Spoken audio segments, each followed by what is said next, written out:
Este es el tercer video al respecto del tema de deformaciones y lo que vamos a comentar es una interpretación geométrica del jacobiano.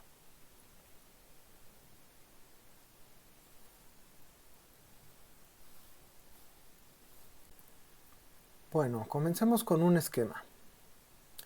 En este caso no vamos a poder utilizar el truco que hemos utilizado en otros videos, es decir, vamos a tener que usar 3 ejes espaciales en lugar de los 2 que habíamos estado dibujando en casi todo.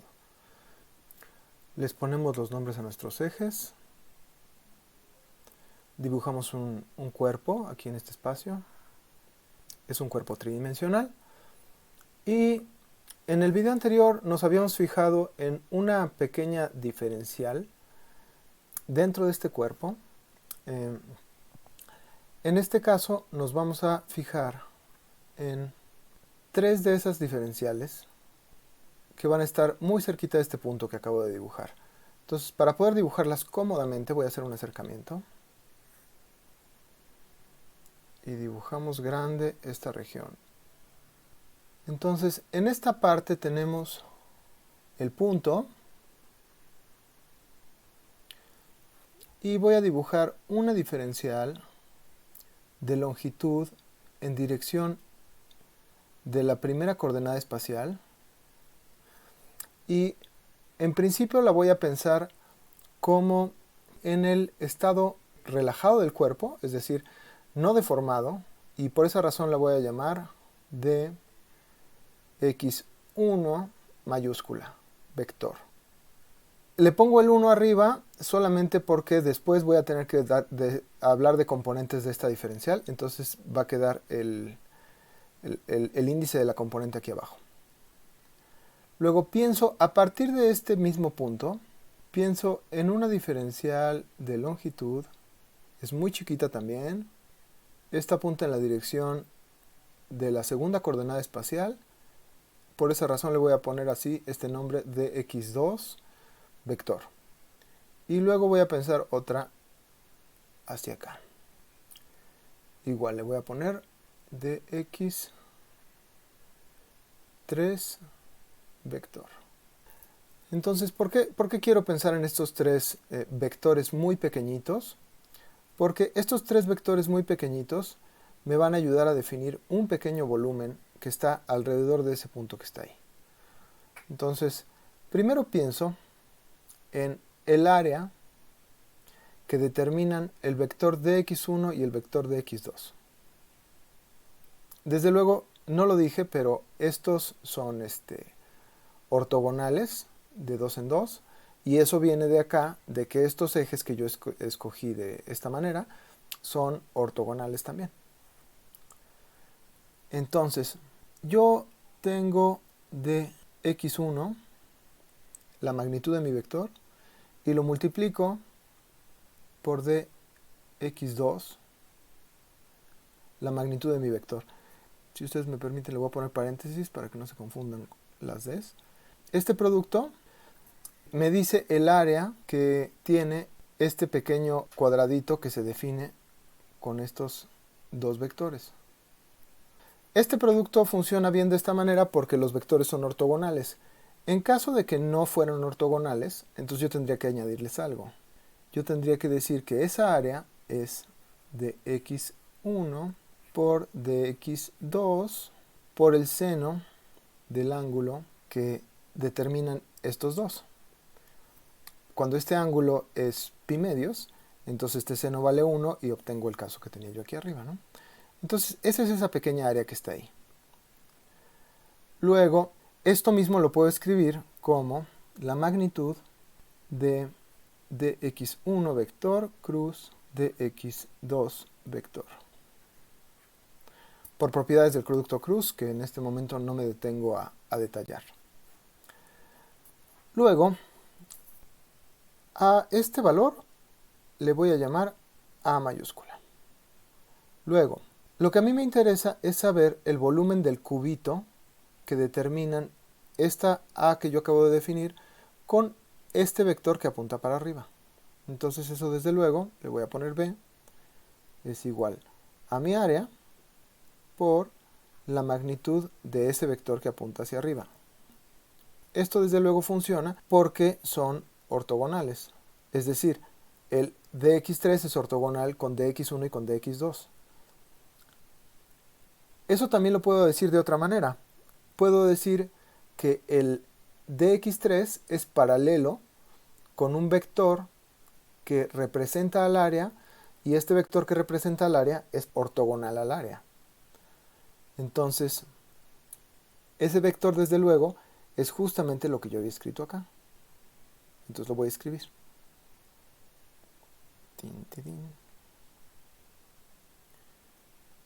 La magnitud en este caso de este vector, todavía. Me quedo con la magnitud nada más.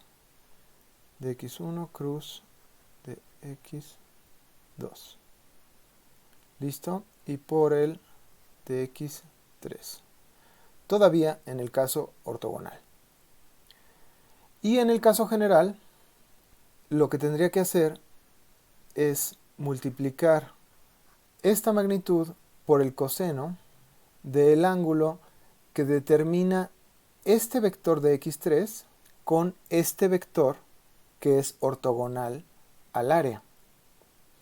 Y eso de tener la magnitud de un vector por la magnitud del otro vector por el coseno de ambos es justamente el producto punto. Entonces escribo de x3 vector producto punto de x1 cruz de x, perdón, aquí faltó 2. 2. Listo. Entonces, este triple producto escalar es justamente igual al volumen que determinan estos tres vectores que están acá. Yo lo desarrollé a partir de dx1, luego de x2 y luego de x3, pero podría haberlo desarrollado de otra manera. Y eso se manifiesta en el hecho de que yo puedo intercambiar el orden en el que estoy haciendo esta operación y me da el mismo resultado. Por ejemplo, pongo el de x1 primero, punto, el de x2 después, cruz, y el de x3 después. ¿Sí? Los recorrí hacia la izquierda y este que estaba en el extremo quedó del otro lado. Ahora pensemos en el estado deformado del cuerpo. Entonces me regreso para aquí arriba.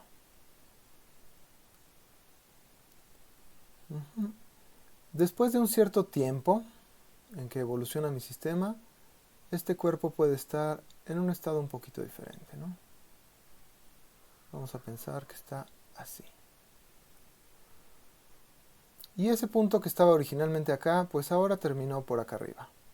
Y voy a dibujar de este lado una cosa muy semejante para ese punto, que van a ser, ¿dónde van a quedar estas tres diferenciales en el estado deformado? Entonces el punto quedó por aquí, y esas tres diferenciales en el estado deformado no tienen por qué ser ortogonales. Entonces posiblemente una quedó para acá, una quedó para acá, y otra quedó para acá, quizá estirada. ¿No? No tienen por qué ser del mismo tamaño que eran, ni tienen por qué ser ortogonales. A esta le llamo de x1, 1 arriba, vector, de x2, vector, y de x3, vector. Desde luego, cada una de estas tiene la propiedad que mencionamos antes, de x1 es f punto de x1 y lo mismo para las otras dos. Entonces lo voy a expresar de manera genérica como dxn es igual f tensor de rango 2, que es el tensor de gradiente de deformación, con la diferencial enésima, con esta numeración que estamos poniendo acá. Y desde luego, estas tres diferenciales en el estado deformado también determinan un paralelepípedo que tiene la misma propiedad que yo acabo de mencionar acá. Es decir, mi diferencial de volumen es igual a de x1 punto de x2 de x3. Esta de acá originalmente la había descrito con una b mayúscula, pero redefinámosla como una diferencial de volumen así en mayúscula y la vuelvo a escribir acá.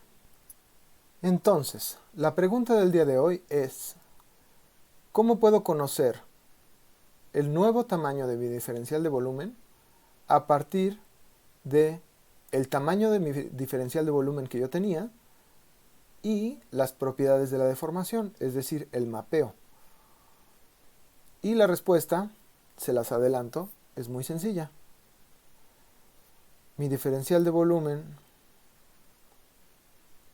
es el jacobiano por la diferencial de volumen en el estado original, en el estado de referencia, pues. Me hubiera gustado llegar a este resultado de una manera un poquito más intuitiva, pero el álgebra se pone un poquito complicada, entonces la manera que encontré más fácil de expresar esta igualdad es tomándola suponiendo que uno la conoce de antemano y aprovechando eso para demostrarla. Entonces vamos a proceder de esa manera. Comienzo con una expresión del jacobiano. El jacobiano, desde luego, es el determinante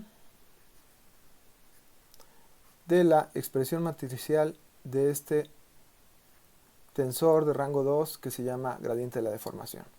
Entonces nosotros sabemos que eso se puede escribir como IF3K.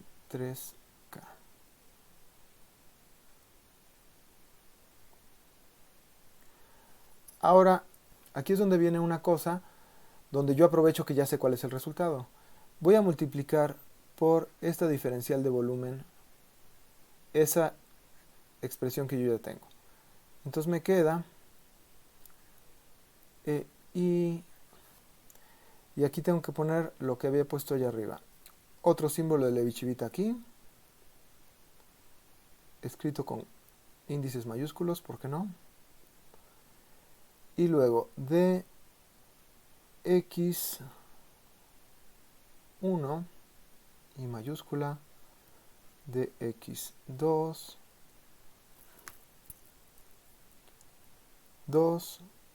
j mayúscula, la jésima componente del segundo elemento de esta operación, y de x3k mayúscula. Es un poquito difícil hacer la k mayúscula diferente de la k minúscula, pero voy a hacer mi mejor esfuerzo. Aquí tenemos el producto de dos símbolos de Levi-Civita, este de aquí y este de acá. Y eso lo vamos a expresar como una identidad en términos de deltas. ¿Por qué en términos de deltas? Porque las deltas intercambian los índices y desaparecen. F1i, F2j, F3k de x de xk3 i j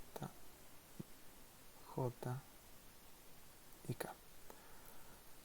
Escribo de nuevo este pedacito y aquí va la identidad de la que les estoy hablando. Es delta I mayúscula con I minúscula, delta J mayúscula con J minúscula, delta K mayúscula con K minúscula.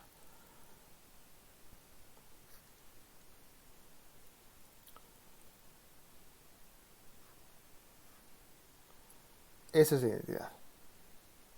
Entonces lo único que hay que hacer es aprovechar estas deltas para hacer sustituciones en estos coeficientes escalares que tengo acá arriba y me van a quedar 6 términos diferentes.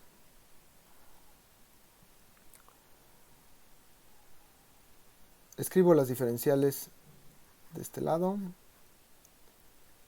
y aquí voy a poner una colección de f's.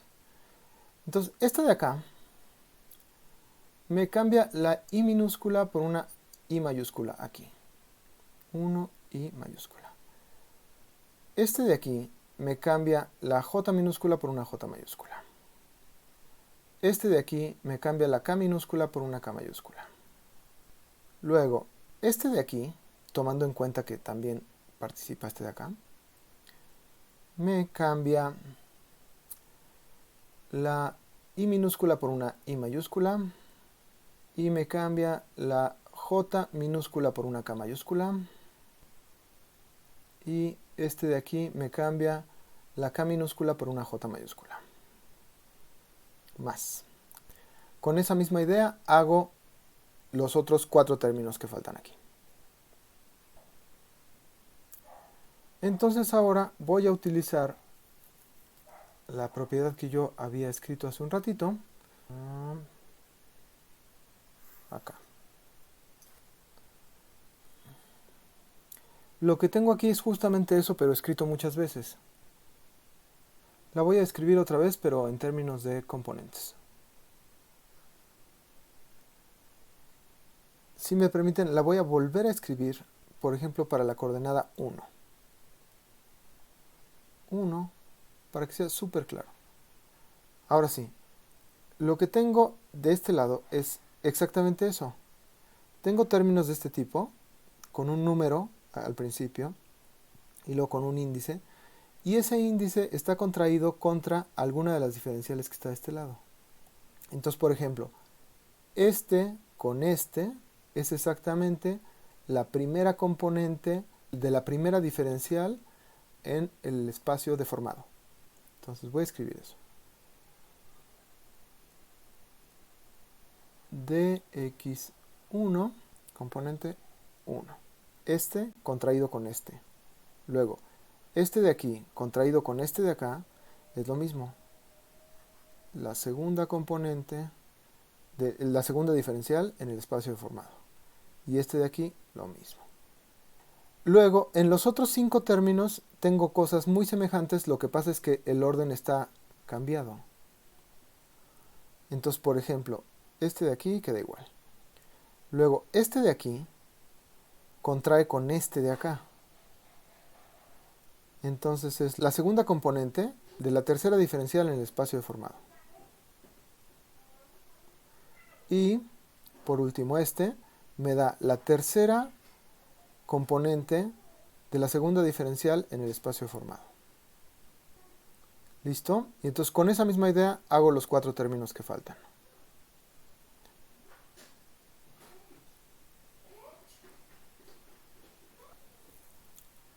Entonces, ¿qué tengo aquí?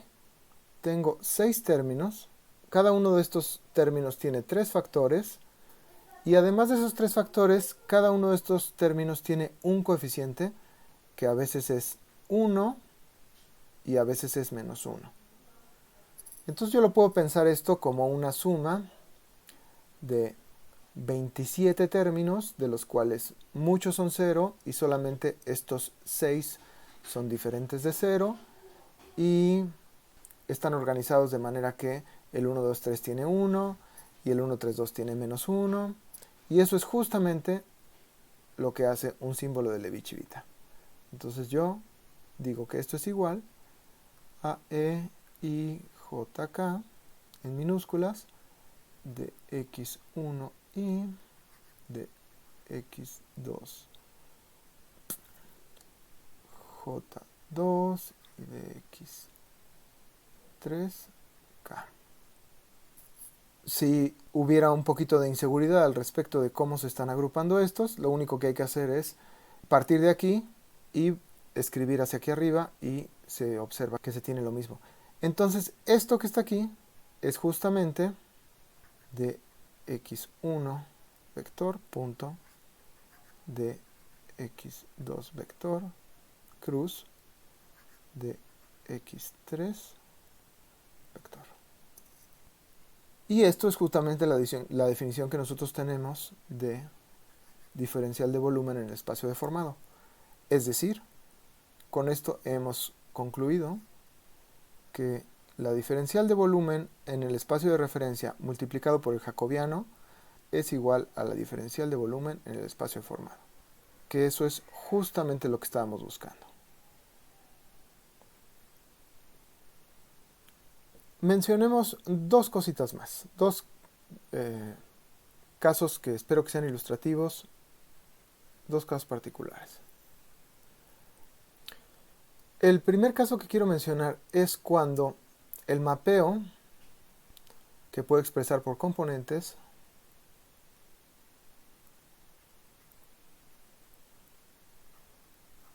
es tal que en la tercera coordenada espacial no pasa nada.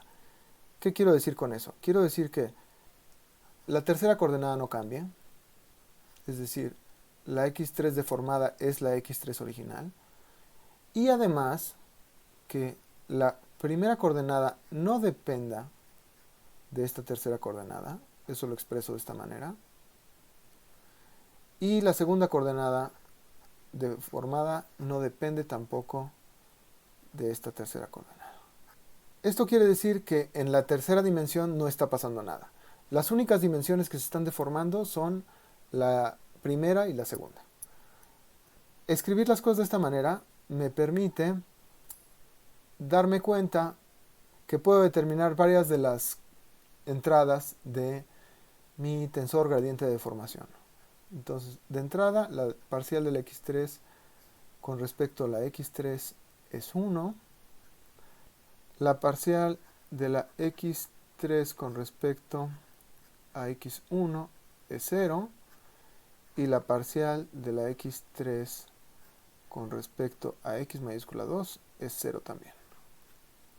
Entonces escribo mi tensor gradiente de deformación en su representación matricial. Parcial x1 con respecto a x1, x2 con respecto a x2. Entonces todas las demás entradas son justamente las derivadas que tengo escritas por aquí.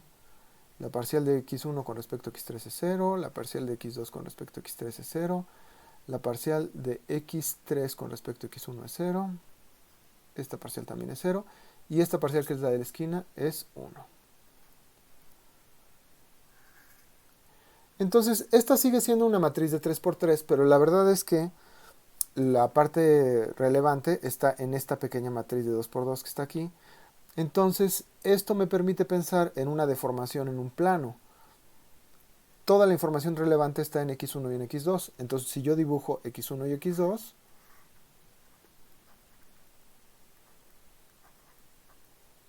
digamos, una cosa aquí que tiene un cuadrito por acá y que al momento de deformarse viene a dar por aquí y ese cuadrito quedó por acá. Entonces, el área de este cuadrito está relacionada con el área de este cuadrito de la misma manera que las teníamos antes. Diferencial de área en el espacio de referencia multiplicado por el jacobiano es igual a diferencial de área en el espacio deformado. Desde luego, este jacobiano en este caso es y parcial de x2 con respecto a x1 mayúscula. ¿Sí? Y esto me da pie a mencionar un ejemplo que quizá es el ejemplo más que aparece más veces en este tipo de cosas. Cuando yo tengo una integral doble que tiene una cosa que está expresada en términos de las coordenadas cartesianas en un plano, yo muchas veces la quiero cambiar por una integral doble que está expresado en términos de las coordenadas polares y le tengo que poner una r aquí. Y esta r justamente me dice cómo cambia el área de este cuadrito que está determinado por estas dos cosas. Este producto de una diferencial por otra diferencial es base por altura, es un cuadrito, es el área de un cuadrito. Y esto que está aquí es el área de otro cuadrito. Lo que pasa es que el área de este cuadrito a la hora de aplicar esa deformación cambió. ¿Y cuánto cambió? Pues cambió en este jacobiano, que es el que está aquí. ¿Sí? Que si ustedes lo escriben, es justamente esta expresión correspondiente a x1 es igual a x1 por coseno de x2, y x2 es igual a x1 seno de x1. Listo. Todo esto con el espíritu de exhibir que esta relación que acabamos de encontrar, diferencial de volumen jacobiano, la otra diferencial de volumen, esta es una cosa que en este curso va a ser muy importante, pero que de alguna manera aparece en cosas que son más familiares y que han aparecido en otros cursos.